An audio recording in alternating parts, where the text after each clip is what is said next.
Lalamove, startup yang bergerak di bidang logistik, kini mengembangkan sayap mereka ke bidang yang baru, yaitu bidang ride-hailing. Kira-kira potensi seperti apa yang dimiliki oleh Lalamove ketika mereka memasuki bidang ride-hailing ini dibandingkan dengan kompetitor mereka, yaitu Gojek dan Grab? Mari kita bahas semuanya hanya di Opsiana Podcast Studi Kasus. Halo semuanya, selamat datang kembali di Opsiana Podcast di Studi Kasus. Di studi kasus kali ini gue akan ngebahas sebuah startup yang bisa dibilang yang sudah berdiri cukup lama juga, tapi baru masuk ke Indonesia sebenarnya beberapa tahun ke belakang. Dan startup ini itu bergerak di bidang logistik, yaitu Lalamove. Lalamove ini bisa dibilang bukan perusahaan logistik biasa karena ya mereka itu memanfaatkan teknologi, makanya disebut startup juga. Di mana servis utama yang mereka tawarkan tentunya adalah delivery on demand. Setelah berkecimpung beberapa tahun di bisnis delivery on demand di Indonesia, akhirnya Lalamove itu membuat sebuah gebrakan di mana mereka itu mengekspansi bisnis mereka ke bidang lain. Dan ternyata bidang yang dipilih oleh mereka adalah bidang ride hailing. Dengan melihat perkembangan bisnis ride hailing di Indonesia, Lalamove digadang-gadang bisa menjadi salah satu pesaing potensial dari pemain lama yang bisa dibilang juga sudah besar, yaitu Grab dan Gojek. Di studi kasus kali ini gue bakalan mengupas apa aja potensi yang dimiliki oleh Lalamove sehingga mereka itu bisa menjadi salah satu penguasa pasar di bidang ride hailing ini. Terlepas dari banyaknya pemain lama yang berada di bidang ini, kira-kira apa yang membedakan Lalamove dengan mereka? Mari kita kupas satu per satu. Kita mulai dari yang pertama. Yang pertama adalah karena Lalamove masuk dari jalur logistik atau bidang lain, sehingga mereka itu punya pondasi yang jauh lebih matang atau lebih kuat. Kalau kita lihat beberapa startup yang bermain di bidang ride hailing, kebanyakan mereka itu langsung terjun di bidang ride hailing begitu saja. Modal atau pondasi yang dimiliki oleh mereka itu adalah uang dari investor. Sehingga sebisa mungkin agar bisa bertahan, mereka itu harus terus mencari investor untuk membiayai bisnis ride hailing mereka. Makanya jangan heran ketika popularitas dari bisnis ride hailing ini menurun, banyak startup ride hailing yang akhirnya tutup karena ya memang para investor sudah tidak mau invest di bidang itu. Sedangkan untuk Lalamove sendiri ya, mereka itu kan adalah startup yang sebenarnya dari luar kemudian masuk ke Indonesia. Dan pada saat itu ketika mereka ekspansi di Indonesia, mereka itu sudah punya pondasi kuat di Hong Kong. Kemudian beberapa tahun kemudian ketika nama mereka sudah mulai dikenal oleh masyarakat, kemudian bisnisnya juga sudah ekspansi ya untuk bisnis logistiknya, barulah mereka membuat gebrakan baru yaitu ride hailing. Jadi seharusnya dengan membuat keputusan besar seperti ini, artinya mereka itu punya kepercayaan diri dengan perusahaan cabang di Indonesianya. Karena memang ekspansi Lalamove ke bidang ride hailing itu baru terjadi di Indonesianya ini. Jadi bisa dibilang ada kemungkinan bahwa cash flow dari Lalamove ini di Indonesia itu udah lumayan baik. Terlepas dari untung atau rugi, tapi secara cash flow itu udah lumayan cukup untuk bisa ekspansi ke bisnis yang lain.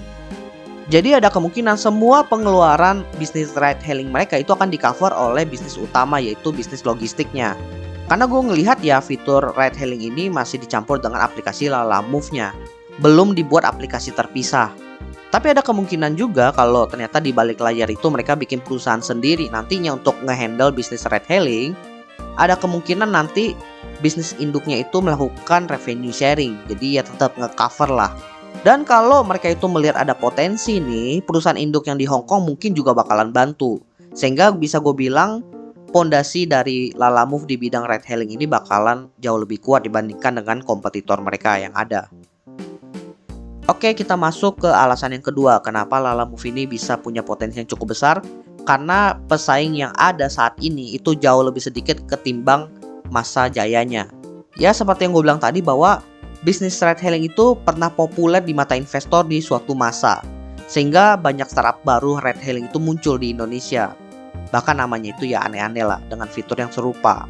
Dan seragam-seragam yang juga bisa dibilang warna-warni pada masanya. Tapi ketika popularitas dari bisnis ride hailing ini menurun di mata investor, startup tersebut akhirnya nggak punya bahan bakar lagi dan tutup satu persatu. Menyisakan para petarung-petarung besar seperti Gojek, Grab, dan juga ada beberapa startup baru yang bisa dibilang di backing juga nih oleh perusahaan besar. Bahkan untuk sekarang ini bisa dibilang jumlah perusahaan yang bergerak di bidang ride hailing itu bisa dihitung jari. Kalau dari yang backingannya itu perusahaan besar ya paling sekitar 4 aja. Sehingga kalau Lalamove masuk ke bidang ini, mereka itu bakalan jadi pesaing yang nomor 5. Jadi bisa dibilang jumlah perusahaan di bidang ini itu sangat sedikit dibandingkan dengan kebutuhan dari penggunanya.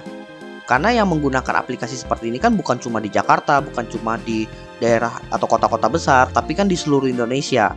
Makanya ini menjadi potensi yang sangat besar meskipun Lalamove itu adalah pemain baru nantinya. Lalu alasan yang ketiga. Kalau alasan ketiga ini sebenarnya bukan dari Lalamove-nya sendiri ya, tapi karena memang perkembangan dari industrinya. Yaitu dari sisi aturannya itu sudah established, berbeda dengan zaman dulu. Ketika zaman dulu belum ada aturan yang mengatur tentang bisnis ride hailing ini, pertarungan dari bisnis ini adalah pertarungan dari sisi promo dan juga harga. Yang tentunya kalau kita lihat ya saat itu sangat-sangat tidak sehat. Tetapi sekarang pemerintah itu udah turun tangan membuat aturan untuk mengatur bisnis ride hailing ini. Sehingga ada tarif batas bawah dan juga ada tarif batas atas, tergantung daerah juga. Nah, dari sisi startup baru yang ingin masuk ke bidang ini tentunya sangat diuntungkan. Karena apa? Karena mereka sudah mendapatkan hitungan pasti yang bisa mereka taruh untuk menjual servis mereka. Sehingga ketika mereka menjual servis mereka dengan harga yang murah, semurah-murahnya itu ya masih sama juga dengan servis-servis lainnya. Jadi bisa dibilang dapat sebanding lah dengan para kompetitornya meskipun itu kompetitor lama. Jadi nantinya dari sisi Lalamove itu tinggal fokus ke marketingnya, ke penjualannya.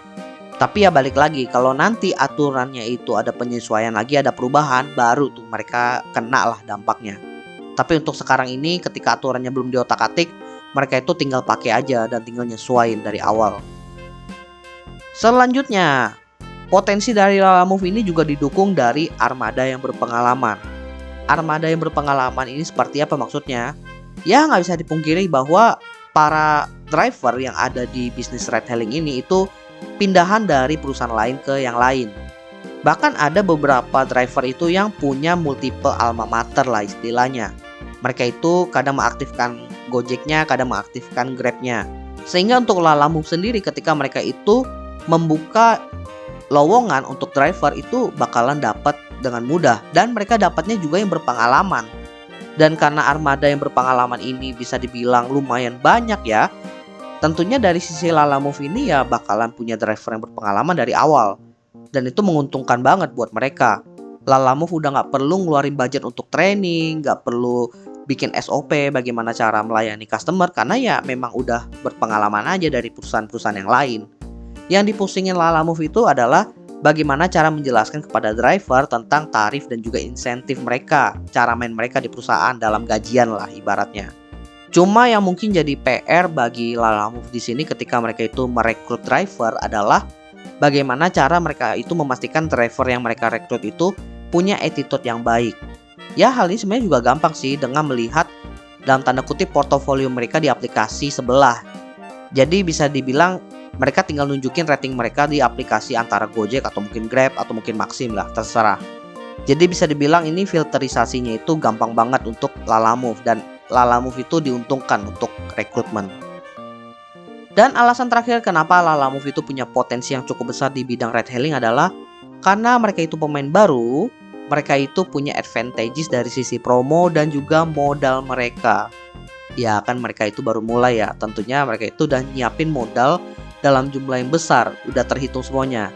Dan tentunya karena mereka itu ingin menggait konsumen, mereka bakalan ngeluarin promo yang bisa dibilang jauh lebih murah ketimbang dengan kompetitor yang ada.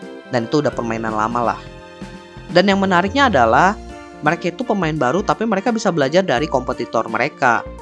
Dimana setelah mereka mendapatkan user dalam jumlah banyak, perlahan-lahan promonya itu mereka turunin satu persatu, pelan-pelan aja. Dan dari sisi konsumen bagaimana? Ya dari sisi konsumen ya tinggal terima aja mau nggak mau begitu. Lagi pula mereka juga udah terbiasa kok karena ya dari brand lain juga udah seperti itu. Dan bakalan paham aja. Toh terbukti ketika pelan-pelan diturunin konsumen nggak kabur kok karena memang udah menjadi lifestyle aja.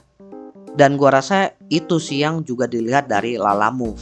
Karena udah menjadi lifestyle juga menjadi bisnis yang menjanjikan. Dan rata-rata pengguna jasa ride hailing ini juga usernya itu biasanya install beberapa aplikasi sekaligus karena ya mereka cari promo termurah dari aplikasi yang ada saat itu. Sehingga kemungkinan ya untuk tidak mendapatkan jatah ya kecil sih, pasti bakalan dapat. Tapi kemungkinan yang pasti adalah ketika Lalamove ini launching, bakalan banyak konsumen yang pindah ke Lalamove ini. Karena ya dari sisi promosi. Oke, jadi itulah beberapa pembahasan terkait potensi Lalamove di bidang ride hailing ini. Ekspansi yang dilakukan oleh Lalamove ini di bidang ride hailing menunjukkan bahwa ternyata bisnis ride hailing itu masih cukup menarik loh di mata investor dan juga di mata pengusaha yang ada.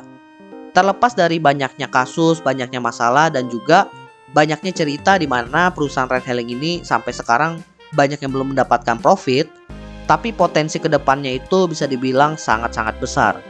Sehingga sangat disayangkan aja kalau seandainya dihadapi dengan kesempatan untuk ekspansi ke arah sana, tapi tidak diambil. Dan mungkin Lalamove ini akan menjadi salah satu sampel atau kasus nyata perusahaan di bidang lain yang ekspansi ke bisnis ride hailing. Ya nggak tau lah kedepannya itu bakalan dari bisnis yang mana lagi. Tapi yang penting selama masih dibutuhkan maka bisnis itu masih cerah masa depannya.